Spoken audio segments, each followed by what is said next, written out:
Well, here it is. Currently, I'm typing this script at 12:57 a.m. December 4th, 2018. It's only 3 days to go now. It's that close. I'd like to say that the Ultimate Road has kept us busy during the time until the game's release. Honestly, it's been a trip. And, well, here we are at the end. Here goes. If you had asked me back in 2014 who Shulk was, you'd have gotten a pretty confused look from me. I have both Super Smash Bros. And Chugga Conroy to thank for introducing me to what currently would be my most favorite Wii game, if it weren't for the fact that I don't own the Wii version. Let me start with a bit of history. Back in my early days of high school, I was a huge advocate for the remaking of Majora's Mask on the 3DS. There was a huge campaign about it called Operation Moonfall.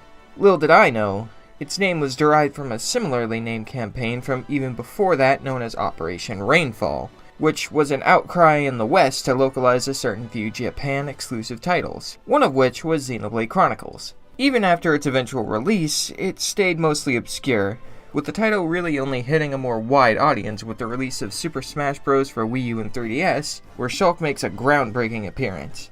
If that wasn't enough, a rather well-known Let's Player known as Chugga Conroy was also doing what he does best with the game. Both of these events burst Xenoblade, and to a lesser extent the entire Xeno series as a whole, to a form of popularity in the West, the likes of which the series had never seen before. The newfound momentum led there to be no question about the localization of the next game in the series, Xenoblade Chronicles X, and eventually would come a port of the original Xenoblade to the 3DS, which would be how I would experience it and fall in love with the game. But we need to go a bit further into the future to get to our destination for this video. Much later, in 2017, Xenoblade Chronicles 2 was announced for the Switch, and came out the very same year. My response to the game as it was shown was very mixed. I had already been a fan of the first game for about 2 years up to that point, despite having never had the time to finish the first game, so I had been very attached to the style of the first game. There was quite a few changes right off the bat. Stylistically, it was very much night and day, from the character designs to the art style in general. I was rather miffed. Even up to the game's release, I had seen so many differing opinions about the game's style specifically, most notably, people complaining about the game's heavy focus on the sexualization of the game's characters, with a large stink being made over the ridiculous size of the breasts on a certain rabbit woman, along with the arc of her back being painful just to look at. It was a huge mess. Connor had picked up the game day one, but I was more than hesitant, and was still hearing mixed thoughts on the game. I didn't allow myself to really be open to it. As far as I was concerned, the game was trash right off the bat. Connor ended up seriously enjoying the game though, and would stop at nothing to sing the game's praises. I finally broke down and played a bit of it. Just a bit. But it would be at least another year until the time would come that I'd have to play it. I had to at this point. It was for the Ultimate Road after all. The Ultimate Road was all about experiencing things in series we enjoy that we had never played before, whenever we could manage it at least. It was either this or Xenoblade X on the Wii U, and this just felt like the right time for me to really sit down and experience the game. And right now, you're going to hear my thoughts. This is going to be the longest review I've done for the Ultimate Road. I will be comparing and contrasting with the first game wherever applicable, but let it be known that I'm reviewing this game on its own merits. That being said, let's start with the plot. In the land of Alrest, there's a vast ocean of clouds, as far as the eye can see. On this ocean known as the Cloud Sea, live a race of beings called Titans. Titans are what people call home. Humans live on and alongside these Titans, building their entire livelihoods on the backs of these massive beasts. Not all of them are massive, however, and one boy named Rex has made himself a home on one. He makes a living working as what's known as a salvager. The Titan he lives on the back of, he just calls Gramps. Cute. His real name is Azurta, however, but I'm gonna keep calling him Gramps, because that's just cute. Salvagers bring back mementos and treasures from beneath the Cloud Sea to make a living. It's kind of like being an archaeologist, but you have no clue what the fuck any of it is, and nobody really cares to look into it. What? Seriously? What's with these people? Tons of strange shit comes from below this sea, and nobody thinks to look into the possibility of an ancient civilization? Greedy fucks only care about the profit. Well, said profits coming from a place known as the Argentum Trade Port, where Rex goes to sell off his newest findings. On his visit, he's offered a deal by the Nopon running the joint. It's a shady job, but offers up a pretty penny up front. Things go from shady to downright suspicious when Rex learns that he'll be traveling with a rough and tumble looking crowd. These shady characters consist of a cat girl and our gentleman tiger friend, Sephiroth's illegitimate child, and a Fox News host in full plate armor who's constantly puckering his lips. Oh, and Sever. He's a xenomorph-looking guy. He's not important. Moving on. Rex ends up leaving on a salvager ship, and they end up salvaging an entire freight ship that apparently had sank below the Cloud Sea a long time ago. The crew takes care of some asshole crab and then a few more pests on the inside, making their way to the bottom. The dark faux hawk knight guy, whose name is Malos, makes a note of an insignia on the door at the bottom, calling it Adam's symbol. Curiously, when Rex goes to touch the symbol, it reacts, causing the doors to open, revealing a girl in a pod and a crimson sword. Rex reaches out to touch the sword, but before he could take hold of it, Sephiroth dude, whose name is Jin, swiftly, he kills Rex. Literally, he's fucking dead. But that doesn't stop Rex from opening his eyes, finding himself in a beautiful plain of green grass. He looks around a bit and finds the girl in the pod, whose name is Pyra, standing beneath a tree at the top of a hill. He says that the place they're in is called Elysium, and at the top of the world tree. She says she wants to be taken to Elysium to talk to the architect. By the way, the place that they're in currently, it's not really real. I don't know why, but inside of Pyra's mind is like Elysium. But it's not like the real Elysium, that's why she wants to be taken there. You're just making a note of that. She says she wants to be taken to Elysium to talk to the architect, who is essentially the god of this world. Rex also sees worth in talking to the architect. He believes that if people could live in Elysium, that it would solve many of the world's problems with having a place to live. You see, Titans have been dying off, and since that's people's living space, that proves to be an issue. A big one. Rex agrees to take Pyra to Elysium, and as such, Pyra shares her life force with Rex and forms an unbreakable bond with him. Rex becomes Pyra's driver, and Pyra his blade. Together, they retaliate against Jin and Malos and put up a good fight. Nia, the cat girl from earlier, also helps protect them, as she feels what Jin and Malos are doing can't be good if it involves killing people. Eventually, though, all of them are thrown into the Cloud Seed. These are the opening events of Xenoblade Chronicles 2. Along the story, they meet with many other blades and drivers, some of which they form even more unbreakable bonds with, such as Tora, the perverted gearhead Nopon and his artificial blade known as Poppy, Morag, a higher-up at Mor Ardain, with her obviously lesbian blade named Brigid, whose flames strike fear into the hearts of those who oppose them, and Zeke, the biggest dweeb Alrest has to offer, who, with his blade Pandoria, strike down all evil with the force of justice. I may not want to get too into the story itself, but I'll take a detour to talk about the cast of characters you'll encounter. Rex is something of a topic of contention among the community. He's constantly being debated about whether he's any good as a character or a lead protagonist, considering that the common complaint being flung at him is that he's, generic.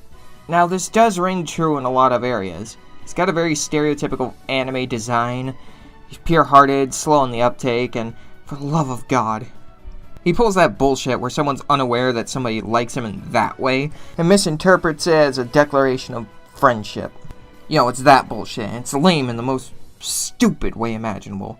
And yet, later in the game, I don't find it bothering me too much. Let me put it like this. If you want to have your character be that pure-hearted boy character, there's only so many ways you can write that. I'm willing to give this game a pass due to the fact that, at the very least, they don't make Rex annoying. The game does do that shit that you see in ecchi anime, where the main protagonist accidentally steps into a perverted situation and gets slapped by no fault of their own. Basically, let me say this to sum it up. Keep an open mind and try not to take Rex's overdone archetype too seriously. Pyra is Rex's blade, and she's a legendary blade known as the Aegis. She, along with her alter ego Mithra, who is technically the same you'll see if you play. She's a pure girl with the heart of a maiden, who woke up from a deep 500-year sleep. Her driver before Rex was a legendary hero by the name of Adam. More about Adam is revealed in the game's prequel, Torna, the Golden Country, but just know that it was her previous driver. Pyra is a very motherly character, while Mithra is a bit more critical and bratty. Both of them arguably have more plot relevance than even Rex, though, since half the time they're the ones doing all the important conversations. Nia is a former member of Torna, the band of freaks that kills Rex near the beginning of the game. She's shrewd and wild, but obviously has a soft spot deep underneath all that abrasiveness. Dromark, her blade, is a true gentleman, and all around the fluffiest boy in Alrest. You can tell he's proud of that fluffiness, because the poor guy gets jealous when Nia uses other sources of warmth instead of him. That's just so pure. and I love this fluffy boy. Tora is a Napon, who are a race of bulbous round somethings with these huge wing arms. He's not a driver naturally, as it requires some kind of special something or other to do it, so instead he just created his own artificial blade so he could tell the forces that be to go fuck themselves. He's gotta be a driver anyway. It'd be admirable if he wasn't such an unsufferable pervert sometimes. I mean, he's not all bad, he's just got his moments of ugh. Now his blade, Poppy, on the other hand, is just adorable. She constantly calls out Tora on his bullshit, and her animations when she's on screen in the background are just the most darling thing. She's lots of fun, and she's even got evolved forms that fill out her personality. Yeah. Morag is a member of the royal family of Mor Ardain, a country whose titan is slowly failing. She's stone cold and sharp as a tack, rarely ever letting her guard down to even emote. She, along with her blade Brigid, leaves flames in their wake. Brigid is one of my personal favorites. She's pretty, confident, and such an obvious closet lesbo that it's not even funny. I know it may look like I'm injecting my own headcanons into the story, but no. You pay extra close attention to how she interacts and talks about her driver, and then tell me she's not. That shit's love. I like to see Brigid as the mom of the party. You know, next to Pyra. Zeke is a trip all his own. He originally, with his blade Pandoria, presents himself as antagonistic, almost having a Team Rocket sort of flair to them. But if you ask me, this guy is Owain from Fire Emblem done right. He's a huge dork and has attack names that would make a middle school fanfiction writer blush. But the best part is, he's not an idiot, and he's not a wimp either. He's actually a force to be reckoned with, and he knows how to flex his political power muscle. He knows what he's talking about, and he knows what he's doing. That's sort of admirable considering his archetype. Pandoria, his blade, is quite the entertaining character as well. She constantly shits on Zeke's dorky side, but, very clearly has a crush on him. This much is even poked fun at by Dromark and Brigid late in the story. And also, it's just really fun seeing them move in sequence with one another. That shit's hilarious.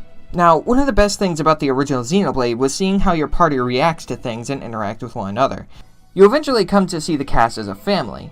How does Xenoblade 2 fare? I would argue that the chemistry between the main set of the characters isn't nearly as strong. However, there is a good reason for that. See, your party isn't just limited to the main blades and drivers that come prepackaged with them. At a certain point in the game, you'll gain the ability to summon blades to append to any driver that isn't Tora, the Napon.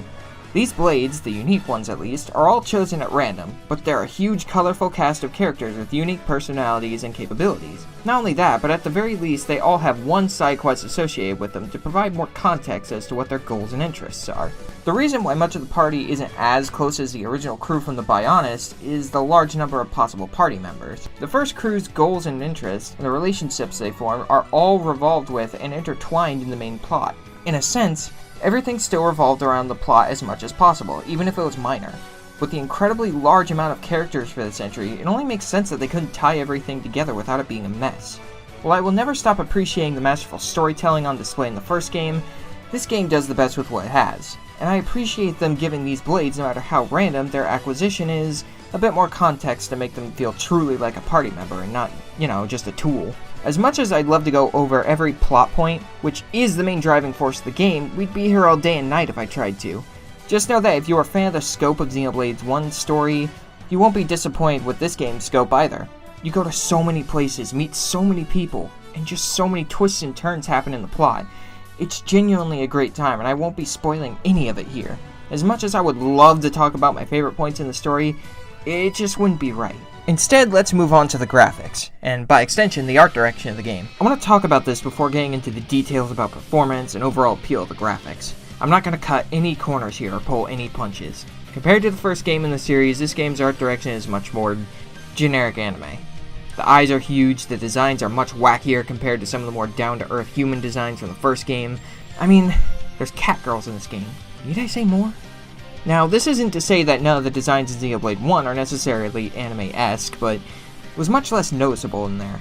The art style in Xenoblade 1 for some reason also made the game's British voice cast fit much more. I can't exactly explain why this is, but for some reason, the art and voices are just meshed together more in that game. The British voice acting was something very charming about the localization of the first game.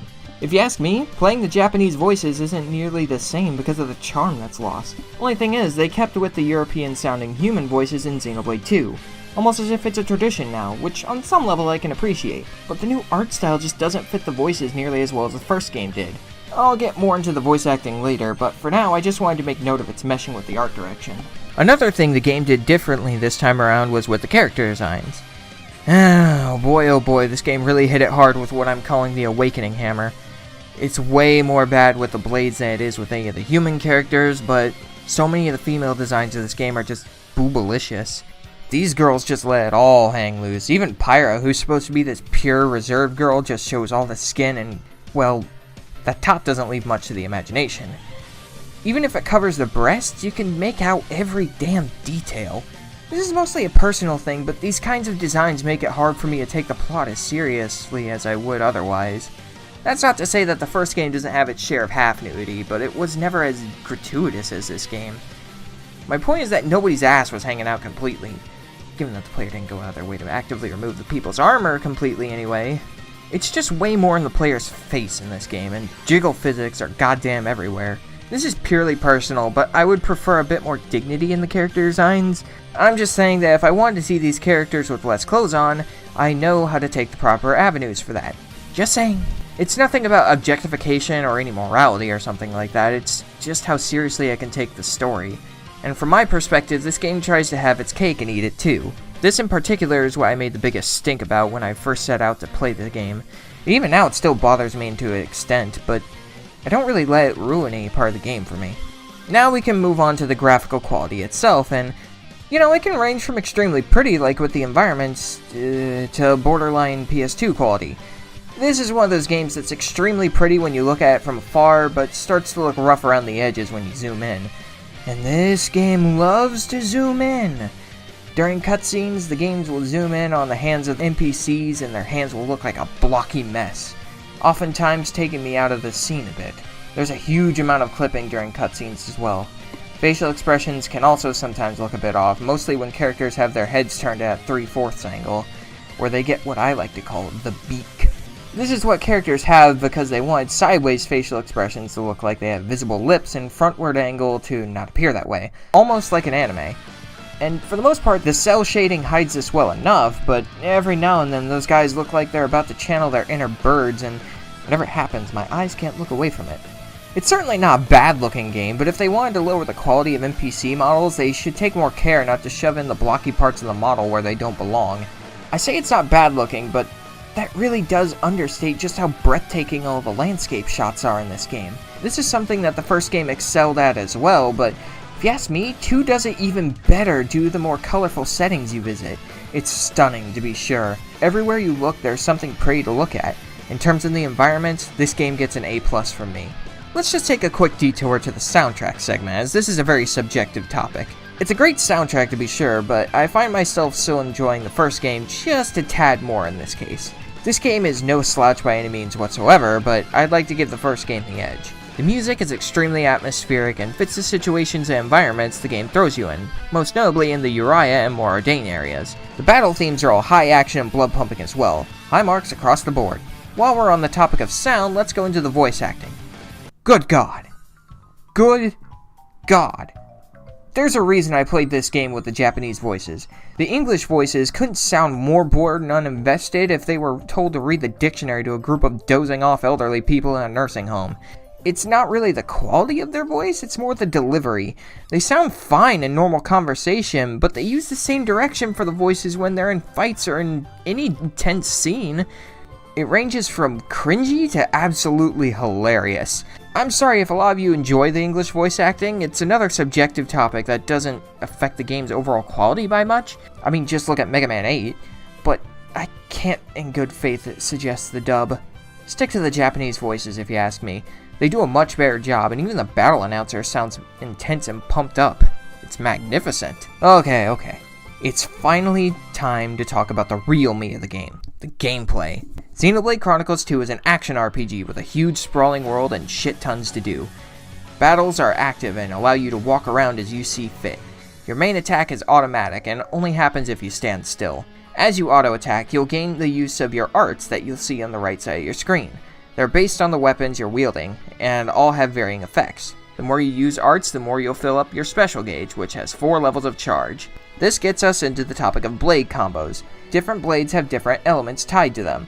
For example, Pyra has fire, Mithra has light, Dromark has water, and Poppy Alpha, the first form, has earth. Once you use a special, and it can be any charge level, you start an element chain, as presented at the top right of the screen. You mix and match specials from different blades up to 3 times to perform a super attack called a blade combo. This is your bread and butter for combat. Once you perform the last strike of a blade combo, the element of the last attack becomes an orb floating around your opponent. Perform a chain attack, returning from the first game, and break that orb with an opposing element to shatter it, dealing massive damage and extending your chain attack. Doing all of this is the main goal of combat, and is by far the most efficient way of defeating enemies. Once your enemy has been soundly obliterated, you'll gain EXP, Gold, SP, and WP. I don't think I have to explain EXP and Gold, but I'll dive a bit into SP and WP. SP is used for driver affinity charts. Build them out over the course of the game to see the innate strengths of your drivers bloom. The effects can range from worthwhile to pretty meh, but it's worth doing anyway. WP, on the other hand, increases the property of your arts with a weapon. They can increase the attack or healing properties for healing moves, and recharge time required for the art. As you can probably tell, this game is incredibly grindy, and I recommend that if you pick this game up that you have a decent slot of time available to put into the game per play session. Otherwise you may feel your grinding isn't doing all that much. Some of the best ways to grind for EXP and other things is through side quests and merc missions. Side quests are just what they sound like. Random NPCs give you shit to do and you do it for a small benefit. Easy peasy. Merc missions are a whole different beast. Basically, you can send your blades that you don't have engaged to do specialized quests for you while you focus on other things. While providing a good way to fill out the affinity chart of your blades, they also provide other things as well, such as expanding the inventory of shops in town, or just in general bringing you good loot. Growing in this game has many methods, and it's a huge net of things to do. You'll constantly find yourself switching tasks during grinding sessions, thinking about new ways to grow your abilities that require you to fulfill certain tasks, and unlocking those tasks can sometimes be a task in and of itself. This game will always be giving you something to do, and those are the kinds of things that I look for and adore in RPGs. The bottom line in an RPG for me is just how many options you give me to grow myself, and how fun and interesting you can make the grinding. It's just how I am in these sorts of games. And Xenoblade 2 surprised me at just how fun and rewarding the game can be at every point. If you want to grow yourself more, Xenoblade 2 will give you something to do, and no matter how small, it all leads up to you being a more fleshed out unit, and after a couple of hours, you'll no doubt be way stronger than you were before you started. And I think that just about covers it. I could go into some smaller things about the gameplay, but I do want to leave a couple of things for you guys as players to find out on your own. This game is actually even a bit special to me now. If anything, it gave me something super engaging to do in the painstaking wait for Super Smash Bros. That wait is nearly over, and I spent so much time on this game that it appeared to just fly past me. I honestly feel bad that I went into this game with such a negative perception. And while yes, I still have a few gripes with the game here and there about its design elements, I don't let that ruin a perfectly good RPG experience. As of now, it's my third favorite Switch game, given that it isn't a Wii U port, and I highly recommend new and old players alike to experience it. I originally wanted to chalk this up as the Fire Emblem Awakening of the series, where the new sexualized designs are accompanied with dumbed down gameplay and a weak plot, but I can't in good faith say that. Xenoblade 2 is a strong plot in my view, and the gameplay is just as, if not more engaging in a few areas than the original Wii title. It's well worth the attention it's received, and I'm actually very excited to try out Torn of the Golden Country in the near future. That's it. That's it from me. That was the final review I have to write for The Ultimate Road. After this, it's really just the game itself. I am voicing this the day after I started writing it at 12:42 p.m. And there's only 3 days left now. We'll see you guys at the final destination.